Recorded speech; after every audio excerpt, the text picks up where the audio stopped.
Muy buenos días. Les saludo, hermanos queridos, bienvenidos a la clase de escuela dominical de la Iglesia Ciudad de Dios en Cali. Tengo el gusto de invitarlos a esta enseñanza sobre la Confesión de Fe de Londres de 1689, muy necesaria para que estemos unidos y fuertes en la doctrina. Para esta clase es indispensable que tengas en tus manos el libro de la Confesión de Fe. Este libro, si no lo tienes, vamos a darte un vínculo donde lo puedas descargar. Debes tenerlo en tu mano para poder seguir las enseñanzas. Sin más, los invito a estas enseñanzas, que el Señor edifique su iglesia y nos haga fuertes en la fe. Dios les bendiga. Nuestro buen Dios, nuestro maravilloso Dios, te damos muchísimas gracias por tanto amor que recibimos de ti todos los días de nuestras vidas, sabernos amados por ti, cuidados, protegidos por ti y preparados para el paraíso eterno es la mejor de las noticias para nuestras vidas. Gracias por este día en especial, es un día diferente, es el día santo. Hemos tenido en la iglesia esta mañana el alimento espiritual muy especial que tú nos has dado y ahora tenemos el privilegio en esta tarde de enseñanza adicional continuar aprendiendo las doctrinas fundamentales de tu palabra con el propósito de alinearnos doctrinariamente con una iglesia bíblicamente constituida y hacernos parte de ella. Te pedimos que nos ilumines, que nos des un conocimiento más exacto de tu verdad para que podamos guardar tu fe, guardar tu verdad hasta el final de nuestras vidas. Ponemos nuestra clase en tus manos, en el nombre del Señor Jesucristo. Amén. Bueno, comenzamos como siempre, haciendo un repaso de lo que hemos visto hasta ahora. Espero que la para de 2 semanas no les haya hecho olvidar mayor cosa. Esta doctrina, inspiración plenaria y verbal. Esta otra, la grandeza y la soberanía de Dios. Ayer le preguntaba a los solteros, ¿se casaría usted con una persona que tiene dudas sobre la doctrina de la Trinidad? ¿Cuál creen ustedes que fue la respuesta de los solteros? No. Muy bien. ¿Y esta doctrina? El decreto de Dios. Esta doctrina, la predestinación. Este misterio, soberanía de Dios a este lado, responsabilidad del hombre a este. Este otro misterio, la doble naturaleza unipersonal de Cristo. Esta doctrina, la justificación por la fe sola. Y estas doctrinas de la gracia, que son la total depravación humana. ¿Cuál es el enemigo número 1 de esta doctrina? El mito del libre albedrío. La siguiente doctrina de la gracia, elección incondicional. La siguiente, expiación limitada. La siguiente, o gracia irresistible. La final, la perseverancia final de los santos. Y en nuestra última clase, antes de salir el receso vacacional, estuvimos viendo esta última doctrina, el arrepentimiento para vida eterna. Hoy vamos a tomar otro elemento muy vinculado, otra doctrina muy vinculada con el arrepentimiento y que de hecho la hemos estado mencionando todo el tiempo. Hemos estado hablando de ella, la hemos estado mencionando, la hemos estado viendo durante todas estas clases. Se trata de la vigencia permanente de la ley moral de Dios. La vigencia permanente de la ley moral de Dios. ¿Qué es la ley moral de Dios? La ley moral de Dios es un reflejo del carácter de Dios. El carácter santo y perfecto de Dios se refleja en los 10 mandamientos. De hecho, si usted conoce los 10 mandamientos y rastrea cada mandamiento, lo mira hacia atrás, lo proyecta hacia atrás, hacia la persona de Dios, se va a dar cuenta de que cada mandamiento refleja un atributo de Dios. Cada mandamiento refleja un atributo de Dios. La ley moral de Dios es un reflejo del carácter santo de Dios, de los atributos de Dios. No tendrás dioses ajenos delante de mí. Ese es el primer mandamiento de la ley de Dios. Ay de ustedes si cuando yo les pregunte cuáles son los 10 mandamientos, comienza diciéndome: amarás a Dios con todo tu corazón y al prójimo como a ti mismo. Eso era cuando usted pertenecía a la Iglesia Católica. Pero en la Biblia ese no es el primer mandamiento, ese es un resumen. Es un resumen de la ley moral de Dios. La ley moral de Dios refleja todo el mandamiento ético y moral que se desprende de la persona de Dios. Y está resumido todo ese bagaje, toda esa composición magna del carácter de Dios, se resume en 10 mandamientos breves. 1. No tendrás dioses ajenos delante de mí. 2. No te harás imagen. 3. No tomarás mi santo nombre en vano. 4. Acuérdate del día de reposo para santificarlo. 5. Honra a tu padre y a tu madre. 6. No matarás. 7. No cometerás adulterio. 8. No hurtarás. 9. No dirás falso testimonio. Y 10. No codiciarás. Debes sabérselo de memoria.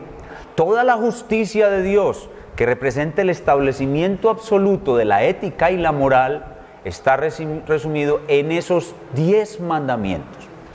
A su vez, cada uno de esos 10 mandamientos representa un grupo de mandamientos más amplio. Cada mandamiento, la mayoría, están dados en forma negativa. Pero cada mandamiento que es dado en forma negativa implica que hay cosas positivas que el mandamiento también manda, también ordena. Ejemplo, cuando el mandamiento dice no hurtarás, el no presupone un sí. ¿Cuál es el cuál es el sí que se presupone a partir de no hurtarás? Sí trabajarás para poder obtener lo que necesitas. ¿Me hago entender? Todo mandamiento negativo tiene muchas contrapartes positivas. Todo mandamiento positivo tiene muchas contrapartes negativas. Así que los 10 mandamientos que acabo de recitar son solo un resumen. Son solo un resumen. Cada mandamiento es mucho más amplio, mucho más amplio. Le voy a poner un ejemplo. Un joven recién convertido a Cristo se sube a una buseta y saca de su mochila un marcador con tinta permanente. Y en el asiento del frente pinta un corazoncito con el marcador y escribe: sonríe, Cristo te ama. ¿Qué mandamiento de la ley de Dios violó ese joven? ¿O hizo muy bien? ¿Ese joven hizo muy bien porque está comunicando el amor de Cristo que ahora llena su corazón? ¿O él violó algún mandamiento de la ley de Dios? ¿Cuál violó? ¿O no violó ninguno? ¿Cuáles violó? A ver, Alex. No tomó el nombre de Dios en vano, pero sí presentó mal el evangelio. Eso. ¿Qué más? Obviamente, dañó la propiedad privada de otro ser humano. ¿Y cuál es el mandamiento que prohíbe dañar la propiedad privada como negativo y como positivo? Ordena cuidar la propiedad privada de otro. No hurtarás. No hurtarás es el respeto a la propiedad privada. Así que si usted coge y raya las sillas de una buseta que no es suya, usted viola un mandamiento. ¿Me hago entender? Entonces, los mandamientos son una cosa muy amplia, muy amplia. Y yo les aconsejo que lean más sobre eso, aprendan más sobre los 10 mandamientos. Porque como vamos a ver ahora, el discernimiento del bien y el mal, que tiene que ver con su madurez, con vuestra madurez, depende del conocimiento de la ley moral de Dios, porque ella es la que le da el discernimiento del bien y el mal. Entonces, toda esa justicia de Dios, todo ese bagaje justo y ético de Dios se resume en 10 mandamientos. Los 10 mandamientos a su vez son resumidos en 2. ¿Quién resumió la ley moral de Dios en 2? Muy bien. ¿Cuáles son esos 2 mandamientos que resumen los 10? Amar a Dios sobre todas las cosas, con todo tu mente, corazón, mente y fuerza, resume los primeros 4 mandamientos de la ley de Dios. Los primeros 4 mandamientos de la ley de Dios, o la primera tabla de la ley, se refiere a lo que la ley de Dios ordena en cuanto a mis relaciones verticales. Yo tengo una relación vertical con Dios. Entonces, no tendrás otros dioses, porque es que no hay sino un solo Dios. ¿Cuál es el atributo de Dios que se resalta en el primer mandamiento? Nadie sabe. La unicidad de Dios. Solo hay un Dios. Por eso dice, no tendrás dioses ajenos delante de mí. Toda cualquier otra cosa que es llamada Dios es un Dios ajeno. Eso es falso. El segundo mandamiento, no te harás imagen. ¿Cuál atributo de la ley de Dios se resalta en ese mandamiento? Lo vimos la semana pasada con el pastor Julio en el sermón de la Samaritana. No te harás imagen. ¿Por qué no se puede hacer una imagen de Dios? Porque Dios es espíritu. La espiritualidad de Dios. Dios no tiene forma. Dios no tiene imagen. Dios es inimaginable y no tiene forma. La forma pertenece a las cosas creadas en el territorio de lo físico. Dios no tiene forma. Tercer mandamiento, no tomarás su nombre en vano. ¿Cuál es el atributo que se está representando ahí? Su santidad. Acuérdate del día de reposo para santificarlo. Estos 4 tienen que ver con nuestra relación con Dios, y el Señor Jesucristo los resume en una sola cosa: amarás al Señor tu Dios con todo tu corazón, alma, mente y fuerza. Y los otros 6 se relacionan con tienen que ver con nuestras relaciones horizontales, o sea, la relación que tenemos con otros seres humanos. Y toda la justicia de Dios se resume en 10, los 10 se resumen en 2 y los 2 se resumen en una sola palabra. ¿Cuál es esa una sola palabra que resume toda la ley de Dios? Amor. La palabra amor. La ley se resume en la palabra amor. De eso estamos hablando cuando hablamos de la ley moral de Dios. La ley moral de Dios fue puesta en el corazón del hombre desde la creación. ¿Por qué Dios no le dio a Adán los 10 mandamientos escritos en tablas de piedra? Porque se les dio escritos en su propio corazón.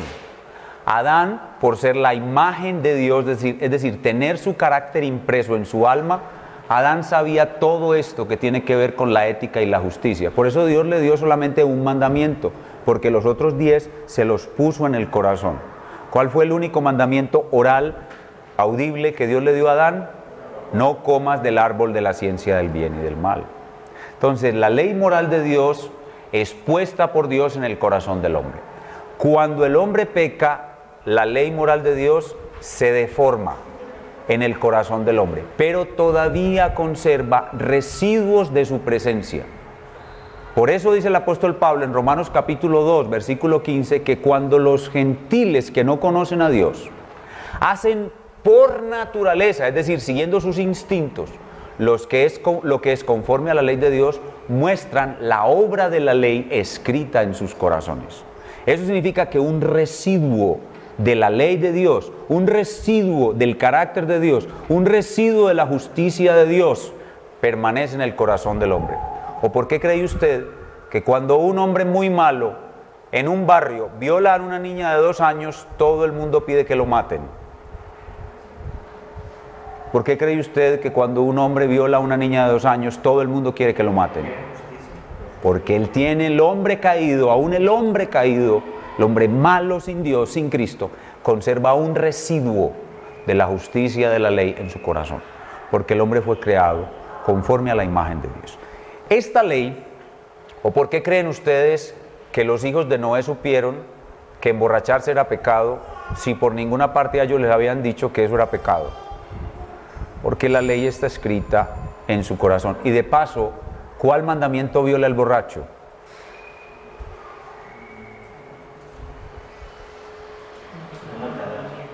Muy bien, Lucho, no matarás.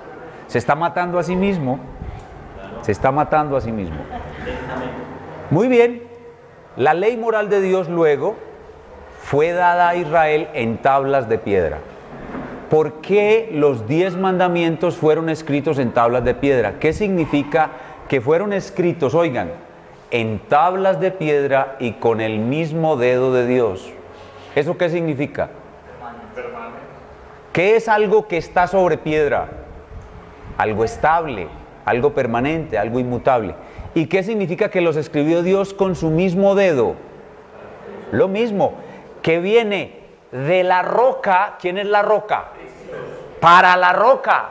O sea que es inmutable desde el principio hasta el final.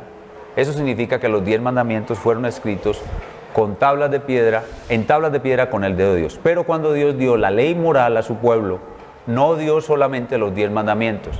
La ley que Dios dio a Israel tiene una composición triple. Tiene una composición triple.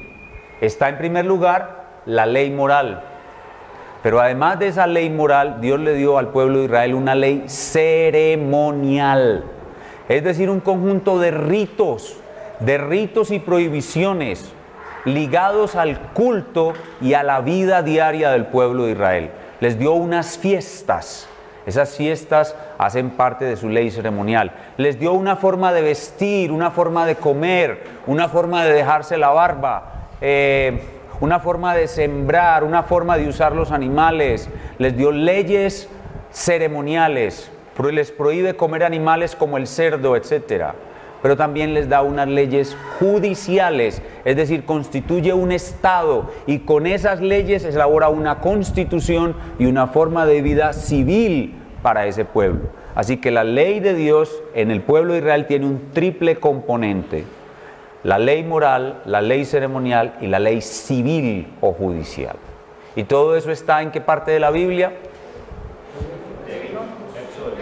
En Levítico y en Deuteronomio, o sea, está en el Pentateuco.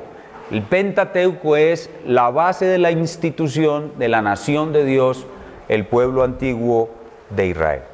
Muy bien, con todo eso como trasfondo, vamos a hablar hoy solamente de la ley moral de Dios. O sea, que vamos a hablar solamente de los 10 mandamientos. Vamos a dejar a un lado la ley civil. De paso, puedo decirles brevemente que la ley civil fue abolida. Colosenses capítulo 2 muestra claramente que cuando Cristo murió en la cruz, todos estos decretos y ordenanzas, prohibiciones ceremoniales, rituales, de alimentos que Dios estableció en el pasado al pueblo de Israel fueron abolidos. La ley ceremonial fue abolida. La ley ceremonial son sombras que anunciaban a Cristo. Una vez venido Cristo, todas esas leyes son abolidas. Y por eso no puede tener lugar en la iglesia de nuestro tiempo lo que conocemos como cristianismo judaizante. ¿Qué es un cristianismo judaizante? Son hermanos en Cristo que pretenden continuar viviendo las experiencias rituales de la ley ceremonial.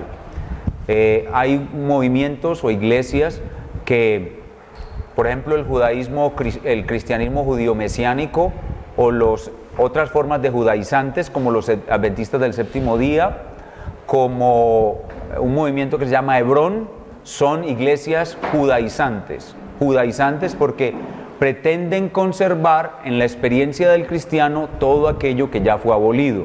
El apóstol Pablo dice en Gálatas 2, si las cosas que destruí las mismas vuelvo a edificar, transgresor me hago. Y eso está cogiendo mucha fuerza. ¿Por qué? Porque el cristianismo verdadero está en descrédito, entonces, y no está en su punto adecuado. Entonces la gente que busca algo más cree que todavía no ha llegado a donde debe llegar. Así que si le presentan algo novedoso, como por ejemplo volver a los ritos judíos de la ley ceremonial, lo aceptan con gusto y se van hacia las iglesias judaizantes, cosa que jamás debemos hacer. Esas leyes fueron todas abolidas. Si usted necesita buscar otra cosa, es porque todavía no conoce el cristianismo verdadero. Lo mismo la ley civil fue abolida con la destrucción del Estado hebreo, del pueblo hebreo, y el rechazo completo que Dios hizo de la nación de Israel. Israel ya no es más el pueblo de Dios, el pueblo de Dios es la iglesia. Así que nos vamos a concentrar exclusivamente en la ley moral de Dios. Esta ley es algo maravilloso porque refleja el carácter de Dios. Esta ley es algo muy bueno. Los 10 mandamientos son algo muy bueno. ¿Cómo dice la Biblia que es la voluntad de Dios? Buena, agradable y perfecta. La ley de Dios es la voluntad de Dios. Por eso ella es buena, agradable y perfecta. La ley moral de Dios es algo tan bueno que ella nos libra del mal y nos eleva siempre a un bien superior. Sin embargo, la Iglesia de Cristo no ha entendido siempre de manera correcta para qué le dio Dios a su pueblo la ley. Repito, el pueblo de Dios no ha entendido siempre de manera correcta para qué le dio Dios a su pueblo la ley. Y la desviación más común que se ha producido de lo que es el propósito de Dios con la dación de la ley se conoce como legalismo. Legalismo. Legalismo es el mal uso de la ley. Eso es la definición de legalismo. Legalismo es el mal uso de la ley. ¿Y en qué sentido los hombres han usado mal la ley? La han usado como un sistema de salvación. La ley como un sistema de salvación. Eso se conoce como legalismo. Justificarse por medio de obras. Eso es legalismo. Cuando el Señor Jesús vino a la tierra, el pueblo de Israel estaba sumergido en el más profundo legalismo farisaico. Los hombres, todos en Israel, o casi todos, digo yo, creían que se podían salvar obedeciendo la ley de Dios. Creían que se podían salvar obedeciendo la ley de Dios. Y eso es lo que se conoce como legalismo. Hay otras formas de legalismo. Por ejemplo, poner como mandamientos de Dios algo que Dios no ha ordenado como un mandamiento. Los fariseos se lavaban las manos y decían que eso era parte de la ley. Mentiras. La ley no ordena lavarse las manos antes de comer. Entonces, poner un mandamiento como si fuera parte de la ley de Dios, eso también es legalismo. Luego vamos a estudiar más profundamente el legalismo. Pero no solamente el legalismo ha sido una mala interpretación de la ley, sino también el antinomianismo. Anti contra nomos ley. Antinomianismo, es decir, ir en contra de la ley. O sea, decir que nosotros ahora ya no tenemos nada que ver con la ley. Que la ley no tiene nada que ver con nosotros. Que la ley no nos sirve a nosotros para nada. De hecho, la forma de antinomianismo más común entre nosotros es la que está ligada al dispensacionalismo. El dispensacionalismo es una forma de una corriente teológica, una forma de doctrina que surgió en la historia de la iglesia en el año 1850 más o menos, y que hace una total separación entre la iglesia e Israel. Dice que Dios tiene un plan para la iglesia y un plan para Israel, un plan A con Israel y un plan B con la iglesia, y que la ley moral de Dios fue dada para Israel y que nosotros no tenemos nada que ver con la ley moral de Dios, que eso quedó atrás con Moisés, pero nosotros no tenemos nada que ver con la ley moral de Dios. Y por esa razón, por la base dispensacionalista que se puso sobre la iglesia de Cristo carismática durante el siglo XX, el 95% de las iglesias carismáticas no guardan un día de 7 ni les preocupa para nada el cuarto mandamiento de la ley de Dios. Porque ellos dicen, no, eso no tiene nada que ver con nosotros. A pesar de que Cristo resucitó el domingo, hoy no hay que guardar un día. y en medio de su ignorancia citan Romanos capítulo 14 que dice, el que hace caso del día, para Dios lo hace, y el que no hace caso de día, para Dios no lo hace. Un pasaje que no tiene nada que ver con la observancia del día de reposo, sino con la libertad cristiana. Entonces, hoy encontramos una enseñanza masiva, mayoritaria, que es fundamentalmente antinomiana. Y ese antinomianismo que enseña que los cristianos no tenemos nada que ver con la ley, porque la ley fue dada para Israel y ahora estamos en otra dispensación, la de la gracia. Ese antinomianismo parece estar respaldado por algunas expresiones en la teología paulina, o sea, en la enseñanza del apóstol Pablo, donde Pablo se refiere a la ley para defenderse de los ataques de quien lo acusan. Cuando Pablo explica que la salvación no es por obras, a él lo acusan de ir contra la ley. Y cuando Pablo defiende la salvación por gracia, él dice, estamos muertos a la ley. Entonces la gente acusa a Pablo de antinomiano. Dice, ya no estamos bajo la ley, sino bajo la gracia. Veamos alguno de estos pasajes. Romanos capítulo 6. Romanos capítulo 6, versículo 14. Romanos capítulo 6, versículo 14.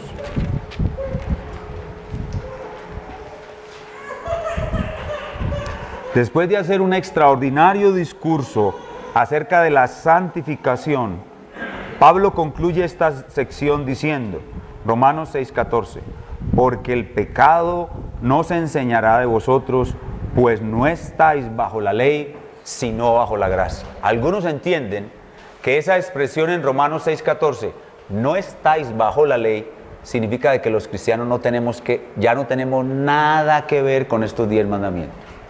Veamos el otro pasaje, Gálatas 2:19. Gálatas 2:19.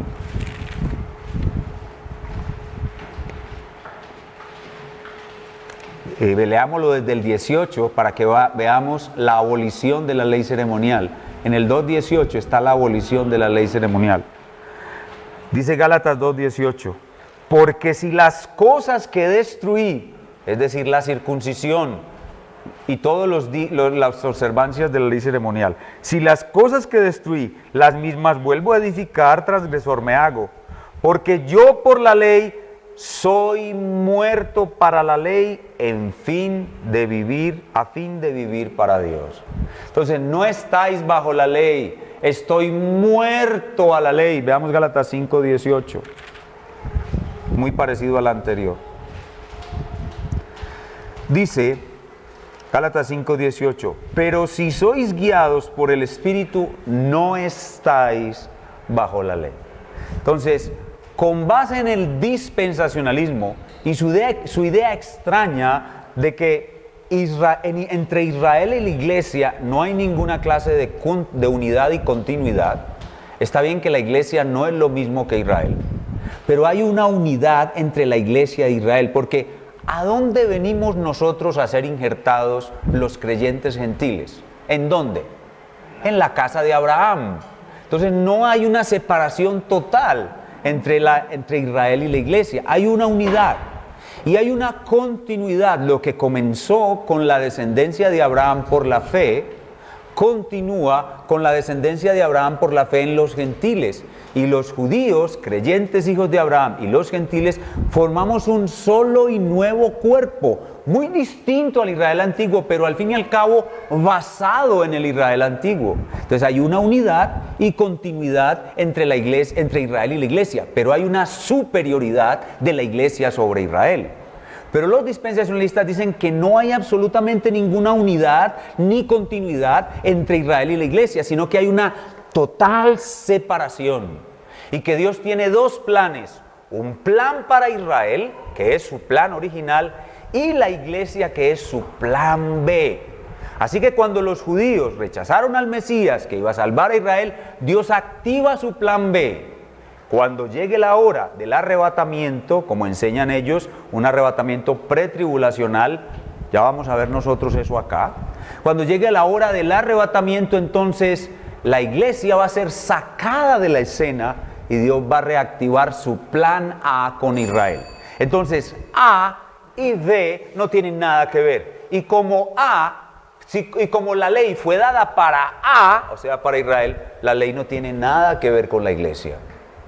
Apoyados en estas ideas de que estamos muertos para la ley o bajo la ley, supuestamente enseñan que nosotros los cristianos no tenemos nada que ver con la ley y que no nos tenemos que preocupar ni siquiera por memorizarla. Y que no nos tenemos que preocupar ni siquiera por guardar un día de 7, porque es que eso es toditititico para Israel. No hay error más grande que ese. Uno, porque la ley moral de Dios refleja su carácter santo y su carácter santo es inmutable. Por eso la ley no puede ser abolida. La ley siempre va a ser vigente hoy y vigente eternamente, porque la ley refleja el carácter santo de Dios. Pero en segundo lugar, eso no puede ser cierto, porque es a través de la ley que los pecadores somos llevados a Cristo. Si la ley no estuviera vigente, no tendríamos ninguna herramienta para convencer al hombre de su pecado. Nosotros solo conocemos qué es malo y qué es bueno a través de la ley. Por eso la ley tiene que estar vigente. Pero además, después de que hemos sido salvados, lo único que nos conduce a perfeccionarnos en la santidad es el conocimiento y la obediencia de la ley moral de Dios. Así que predicar que nosotros no tenemos nada que ver con la ley y generar un desinterés en la ley moral de Dios, en el pueblo de Dios, del pueblo de Dios por la ley moral de Dios, es un gravísimo error. La ley moral de Dios sigue vigente y lo estará eternamente y para siempre por una sola cosa, porque cuando nosotros seamos glorificados, nos comportaremos eternamente como esta ley dice. Esta ley será nuestro comportamiento por el resto de la eternidad, cuando entremos en cielo nuevo y tierra nueva.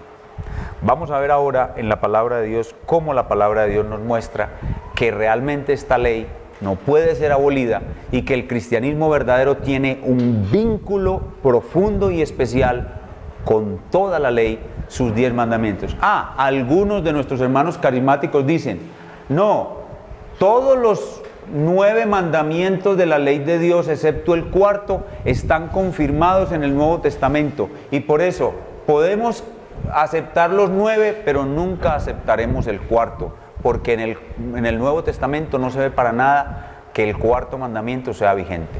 Voy a dedicar una clase completa a mostrarles el cambio de sábado a domingo y cómo el cuarto mandamiento también sigue vigente. Vamos ahora a ver estos pasajes que prueban la vigencia de la ley moral de Dios, la vigencia perpetua de la ley moral de Dios. Mateo capítulo 5.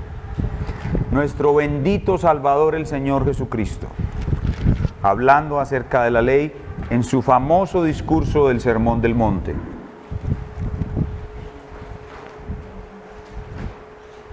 Mateo 5, versículos 17 y 18. Dice, no penséis que he venido para abrogar la ley o los profetas. No he venido para abrogar, sino para cumplir. Porque de cierto os digo, que hasta que pasen el cielo y la tierra, ni una jota, ni una tilde, pasará de la ley hasta que todo se haya cumplido. ¿Qué vemos en este pasaje? Vemos que la Sagrada Escritura, cuando el Señor Jesús habla de la ley y los profetas, obviamente se está refiriendo a ¿qué? Al Antiguo Testamento. Vemos que la palabra de Dios es inmutable e infalible. La palabra de Dios no puede cambiar, ni puede fallar, ni puede ser abrogada. Es decir, no puede entrar en desuso, no puede perder vigencia, no puede caducar. Dicho por nuestro bendito Salvador. La ley de Dios no puede caducar, no puede ser abrogada por una sencilla razón, porque ella refleja el carácter santo de Dios. Y el carácter santo de Dios es inmutable. Así que aquí tenemos una declaración explícita y clara de la vigencia permanente de la ley moral de Dios. Veamos otro texto. Romanos capítulo 3, ahí donde estábamos ahorita. Romanos capítulo 3, cercano. Versículo 31.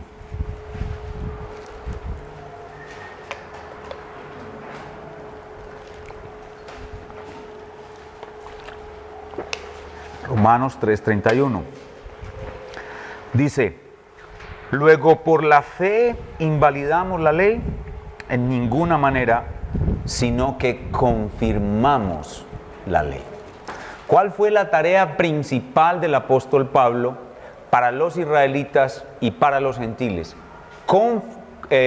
Enseñar o aclarar que el hombre no se salva por la ley. El propósito principal de Pablo era probar que la salvación no es por el sistema de obras, sino que es por el sistema de fe.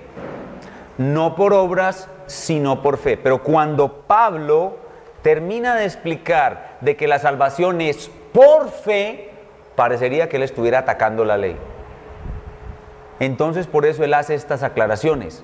Luego, cuando yo les he convencido de que no es por la justicia propia, sino por la justicia de otro, no es por mi justicia tratando de obedecer estos mandamientos, sino porque otro los obedeció por mí, esto es Cristo, y que yo soy salvo no intentando obedecer esos mandamientos, sino creyendo en aquel que los obedeció por mí. Una vez que Pablo aclara eso, les dice, y ojo, no estoy en contra de la ley, yo no estoy en contra de la ley, solo que ustedes no están entendiendo su uso correcto. Por eso Pablo aclara. Luego, una vez les he explicado lo de la salvación por la fe, ¿significa que yo al hablar de la fe como medio de salvación estoy invalidando la ley? No, la estoy invalidando como medio de salvación. Ustedes la han tomado equivocadamente durante siglos como medio de salvación. Como medio de salvación yo sí estoy invalidando la fe. Pero la fe no invalida la ley. Invalida los errores que se han tejido con el uso incorrecto de la ley. Pero no invalida la ley. Todo lo contrario, cuando nosotros creemos en aquel que justifica al impío y no tratamos de salvarnos por nuestras propias obras, la fe nos da el poder para obedecer la ley. O sea que es al revés. No obedezco para llegar a la salvación, sino que soy salvo para obedecer la ley de Dios. Y eso es lo que Pablo está diciendo aquí. Luego, por la fe invalidamos la ley de ninguna manera, sino que la cumplimos. Veamos otro pasaje, Santiago capítulo 2, versículo del 10 al 12. Santiago 2, versículo del 10 al 12.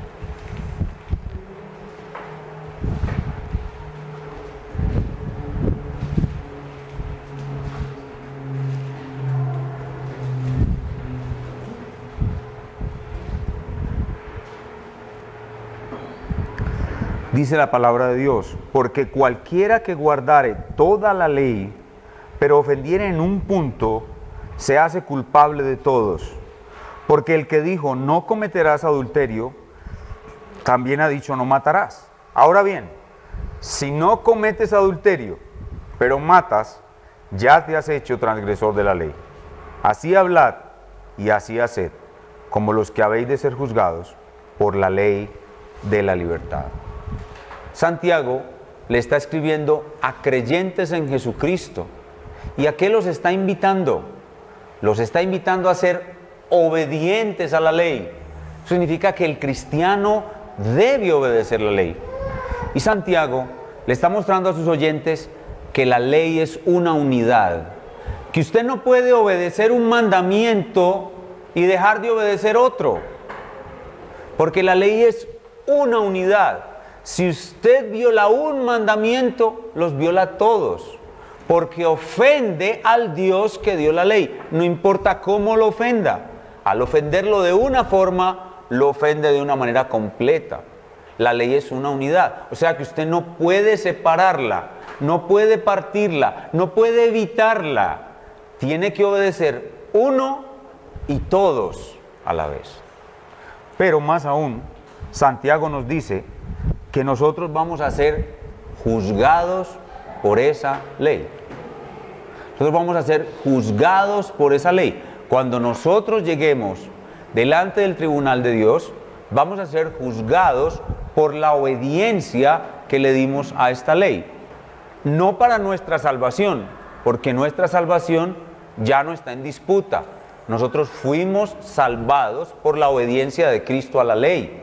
Y nosotros no vamos a ser juzgados por los pecados que cometimos antes de ser convertidos. Pero después de ser convertidos, esta ley es nuestra guía en el proceso de santificación. Y aquellos que la obedecieron fielmente van a ser recompensados. Y aquellos cristianos que no fueron fieles en la obediencia a la ley van a perder sus galardones y sus recompensas. Y no van a ocupar los sitios de honor en el reino de Dios. Porque esta ley continúa vigente, continúa siendo nuestra medida de santificación, nuestra guía en el proceso de santificación. Y al que ama esta ley y obedece esta ley, Dios le tiene como que lo ama mucho.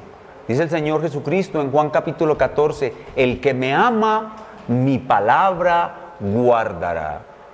Y el rey David, esos salmos tan maravillosos, una de las cosas más grandes que puede hacer un cristiano por sí mismo para crecer en el Señor es convencerse de que el mandato de Dios es bueno en gran manera, que todo lo que Dios me ordena es bueno en gran manera. Y David dice, oh, cuánto amo yo tu ley, todo el día es mi meditación. Según nuestros hermanos dispensacionalistas y todos los antinomianos de todos los siglos, nosotros no podemos decir eso, porque eso era solamente para el pueblo de Israel. Porque nosotros dizque estamos muertos a la ley, ya no estamos bajo la ley, sino bajo la gracia. Es una mala interpretación de cómo la ley sirve aún para el proceso de santificación del creyente. Romanos capítulo 8, versículo del 1 al 4. Romanos capítulo 8, versículo del 1 al 4.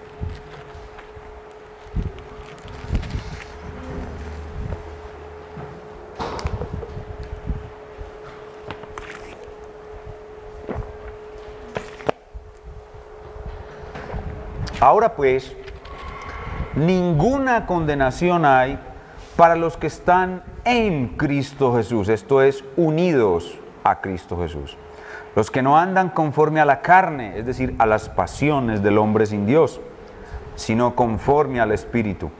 Porque la ley del Espíritu de vida en Cristo me ha librado de la ley del pecado y de la muerte. Porque lo que era imposible para la ley, por cuanto era débil por la carne, Dios, enviando a su Hijo en semejanza de carne de pecado y a causa del pecado, condenó al pecado en la carne, para que la justicia de la ley se cumpliese en nosotros, que no andamos conforme a la carne, sino conforme al Espíritu. Noten ustedes cómo en este pasaje se enseña claramente que los que tenemos la ley, aquí la palabra ley puede ser entendida como poder. Los que tenemos la ley o el poder del Espíritu de Dios en nosotros, somos los únicos que podemos cumplir la ley moral de Dios. Los que tenemos, dice, porque la ley del Espíritu de vida en Cristo Jesús me ha librado de la ley del pecado y de la muerte. Porque lo que era imposible para la ley, es decir, cuando ponemos a un hombre inconverso y le decimos, obedezca la ley de Dios, eso es imposible para él. Él no tiene el poder para obedecerlo, porque el poder del pecado lo hace es hacer lo contrario a lo que la ley dice. ¿Usted quiere que una gente desobedezca a Dios? Ordénele obedecer a Dios. El hombre pecador Cuando usted le pone la ley, por eso la Biblia dice que el poder del pecado es la ley, prohíba algo y todos aquellos a quienes les prohíbe van a sentir más deseos de hacer lo que usted les prohíbe. Así funciona la naturaleza pecaminosa del hombre. Por eso cuando usted coge un hombre sin Cristo y le pone un mandamiento y le prohíbe algo, lo que más él siente deseo es de violar aquello que usted le prohibió. Pero ahora en nosotros hay otra ley, que es la ley del Espíritu de vida. Y esa ley nos permite obedecer la ley de Dios, la ley moral de Dios. Dice aquí en el verso 3, porque lo que era imposible para la ley, es decir, la ley sola, actuando en el hombre, sin el Espíritu de vida en Cristo Jesús, por cuanto era débil por la carne, no podía obedecer la ley moral de Dios. Pero Dios, enviando a su Hijo, semejanza de carne, de pecado, y a causa del pecado, condenó al pecado en la carne. Es decir, cuando nosotros recibimos el Espíritu de vida, el poder del pecado en la carne nuestra se pierde, se anula, se destruye, con un solo propósito. ¿Cuál es el propósito por el cual la ley del Espíritu de vida en Cristo en nosotros le quita al pecado el poder en nuestra carne? El único propósito es este: para que la justicia de la ley se cumpla en nosotros. Así que nosotros sabemos que andamos con Dios cuando nuestro máximo deseo es cumplir su ley. Hay una ley nueva, la ley del Espíritu de vida. Por eso no hay creyentes carnales. Creyentes carnales no existen, porque el creyente es transformado, su carne es transformada en la ley del Espíritu de vida. Y el creyente solo quiere una cosa: obedecer. Usted sabe que es un verdadero creyente porque siente un deseo enorme de obedecer. Los hombres que no tienen a Dios, usted le pone la ley adelante y ellos sienten un solo deseo: desobedecer. Pero cuando usted es un verdadero creyente, le ponen la ley al frente y usted siente un solo deseo. ¿Cuál? Obedecer la ley de Dios.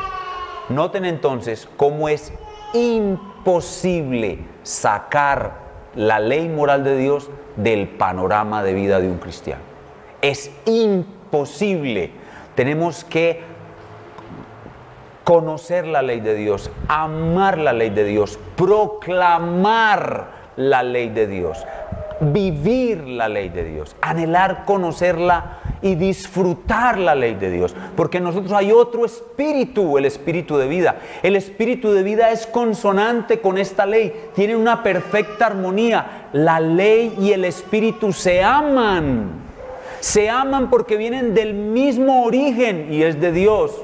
Dios refleja su carácter y su santo ser bueno y maravilloso en esta ley. Por eso, un mandamiento de la ley de Dios es mejor que la vida, porque trae una vida superior al que la obedece con amor para la gloria de Dios. Por eso a usted lo pone en una situación de muerte, en lo que le dicen: viole esta ley o lo matamos, con gusto diga que lo maten. Porque uno solo de estos mandamientos es mejor que la vida. Porque es Dios mismo en su palabra.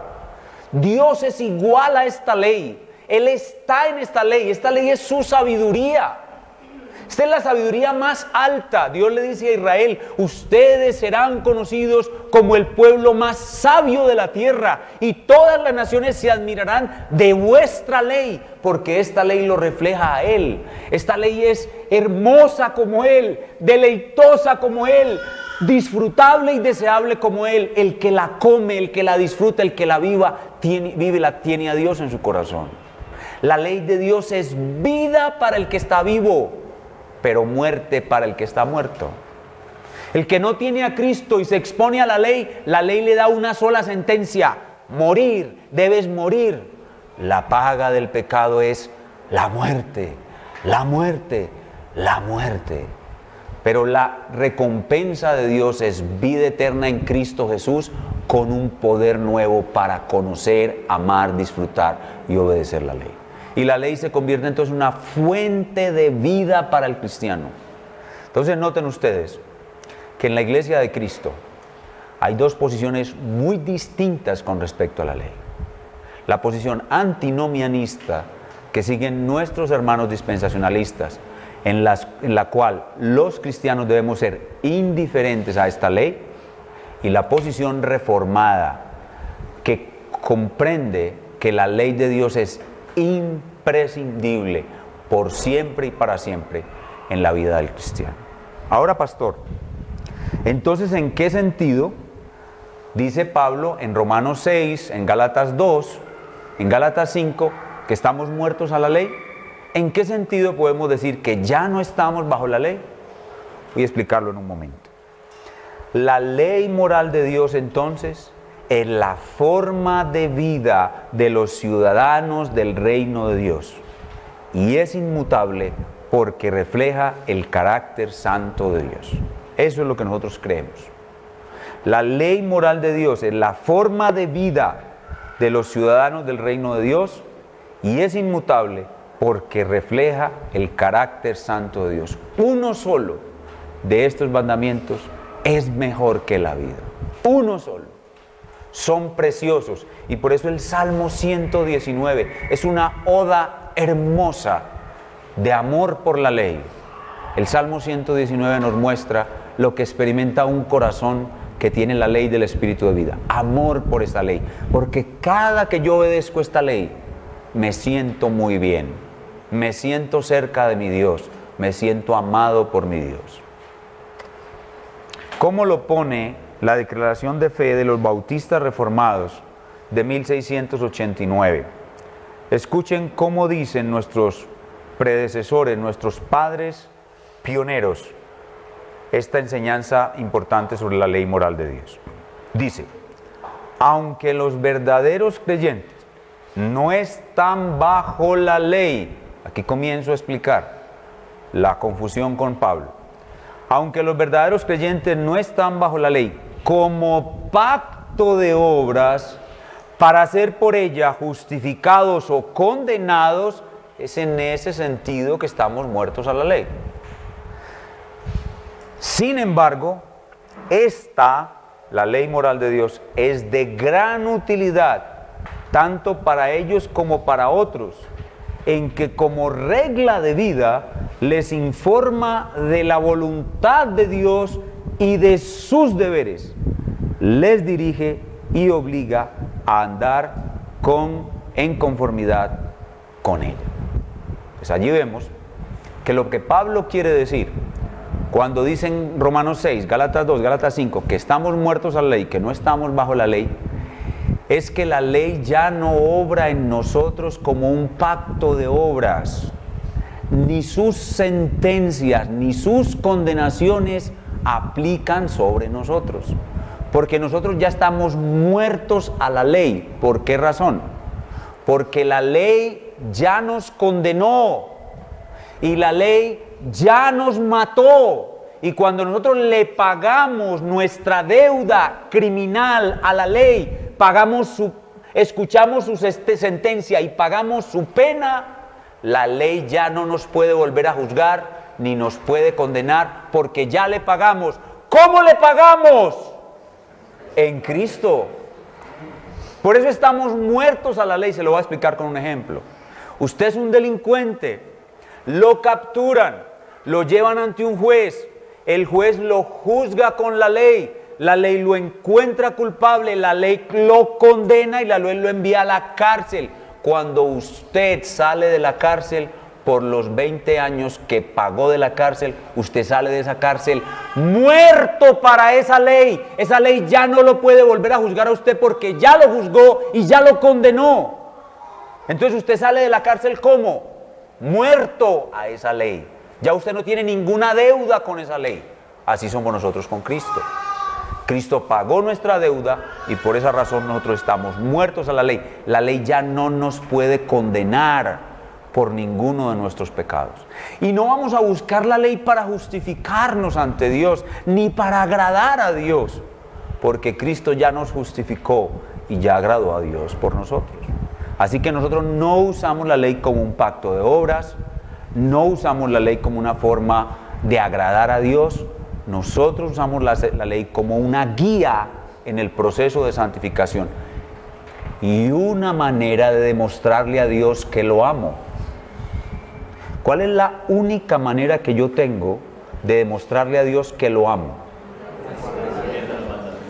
Obedeciendo su ley. A ver, Amar es la decisión inteligente y con propósito de hacerle el bien a la persona que amo, así me cueste la vida. Eso es amar. Entonces yo le digo a Dios, Dios, yo te amo. ¿Qué bien te puedo hacer yo a ti? ¿Qué bien le puedo hacer yo a Dios? ¿Qué cosa buena yo puedo hacer por Él? Nada, nada. La única forma como yo puedo mostrarle que lo amo es que lo valoro y lo valoro a través de creer lo que Él me dice que haga. Cuando Él me dice que haga algo, yo le digo, Dios, tú eres tan valioso para mí. Yo te amo tanto que todo lo que tú me dices que haga, lo quiero hacer con afán, por amor a ti. Como yo no le puedo hacer el bien a Dios, Él me dice, mira, como tú no me puedes hacer a mí ningún bien, porque yo habito en un bien infinito, que no puede ser aumentado ni disminuido, nadie me puede hacer a mi bien. Mira, yo te doy el privilegio de hacerle el bien a otro ser humano miserable como tú.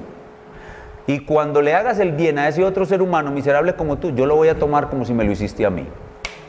¿Y qué es lo que ordena la ley? ¿Y qué es lo que ordena la ley? No matarás. Entonces, cuando usted vea a una persona que se está muriendo, procure conservarle la vida. Y Dios dice, esa forma como tú actúas, de tratar de conservarle la vida al que se está muriendo, yo lo voy a tomar como si me lo estuvieras haciendo a mí. Es la única manera como yo voy a experimentar tu amor, haciéndome el bien en las personas a las que les puedes hacer el bien, porque a mí ningún bien me puedes hacer. ¿No les parece eso maravilloso? Y esa es la forma como nosotros amamos a Dios. La única forma de amar a Dios es por medio de su ley. Por eso nosotros no la usamos como pacto de obras para justificarnos, no la usamos para agradar a Dios, la usamos con el propósito de caminar en el camino recto de la santidad y demostrarle que le amamos. Por eso el apóstol Pablo dice en Romanos 12, en una sola palabra se resume toda la ley. ¿Cuál? Amor. Dice, ¿cómo explicamos aquellos pasajes que dicen que ya no estamos bajo la ley o que estamos muertos a la ley? Los explicamos así. No es estamos muertos bajo la ley en todo sentido, sino en la condenación de la ley y en buscar la ley como un sistema de justificación por obras. En los otros sentidos estamos vivos para la ley. De hecho, la ley es nuestro gran aliado para mostrarle a Dios que lo amamos. ¿Por qué los creyentes no creen en esta doctrina en nuestros días? Ya expliqué. Por las enseñanzas erradas del dispensacionalismo. Los creyentes temen, al hablar demasiado de la ley, que los tomen por legalistas y por la influencia del dispensacionalismo. ¿Cuáles son entonces los usos correctos de la ley? ¿Para qué nos dio la ley Dios? Resumen, 3 cosas, y estas 3 cosas no son mías, son de Juan Calvino, pero bueno, yo se las aprendí a él. 3 usos básicos de la ley. ¿Para qué nos dio Dios su ley? 1, para llevar a los pecadores a Cristo. 1, la ley conduce al pecador a Cristo. Gálatas, ahí está claro. Gálatas creo que es el 3 o el 4. La ley fue dada para llevar al pecador a Cristo. Sin la ley, el pecador nunca se hace consciente del pecado. 2, la ley nos fue dada para dirigir al creyente en el proceso de santificación. La ley es la regla madre en el proceso de la santificación. Y 3, y esta sí es de la genialidad de Juan Calvino, yo jamás la hubiera deducido. La ley nos fue dada para disminuir el mal en el mundo. La ley nos fue dada para disminuir el mal en el mundo. Oiga, pastor, pero usted ahí sí se está contradiciendo. Porque hace un momentico nos dijo que si usted coge un hombre pecador que no conoce a Cristo, que no está nacido de nuevo, y le coloca una ley, la ley lo provoca a violarla. Y eso es verdad. En un sentido, la ley provoca que el pecado aumente. Por eso cuando aumentó el pecado, sobreabundó la gracia. Pero hay otro sentido en que la ley disminuye el pecado en el mundo, y es lo que decíamos al principio, que todos los seres humanos conservan un residuo de la justicia de Dios en el corazón. Y ese residuo de la justicia de Dios en el corazón los lleva a conservar las penas que asigna la ley a sus violaciones. Escuchen bien lo que estoy diciendo. Los no creyentes tienen residuos de la ley en el corazón. Y dentro de esos residuos de la ley, ellos retienen los castigos justos que asigna la ley. Esta ley no solamente nos dice cuáles son los mandamientos, sino también cuál es el castigo que recibe la persona que los viola. ¿Cuál es el castigo que debe recibir una persona que viola el primer mandamiento? La muerte. El segundo, la muerte. El tercero, la muerte. El cuarto, la muerte. El quinto, la muerte. El sexto, la muerte. El séptimo, el octavo, el noveno. El único que no era castigado con la pena de muerte era el 10º, porque es un mandamiento espiritual. Nadie sabe lo que otro codicia en el corazón. Pero 9 de 10 son castigados con la muerte. Ahora usted puede entender por qué cuando en un barrio de Santa Marta un depravado sexual viola a una niña de 2 años, todos salen con la intención de matarlo. Si eso lo proyectamos a los gobiernos de los países, los gobernantes de los países, no ahora tanto en el tiempo de la democracia, sino en la antigüedad y aún todavía un poquito en la democracia, los gobernantes de los países cuando veían el mal, ¿aplicaban qué? La pena de muerte. Y cuando nosotros tenemos a un violador de niños, al cual se le aplica la pena de muerte, ¿qué es lo que hacemos? Reducimos el mal en el mundo, porque ese señor queda fuera de combate.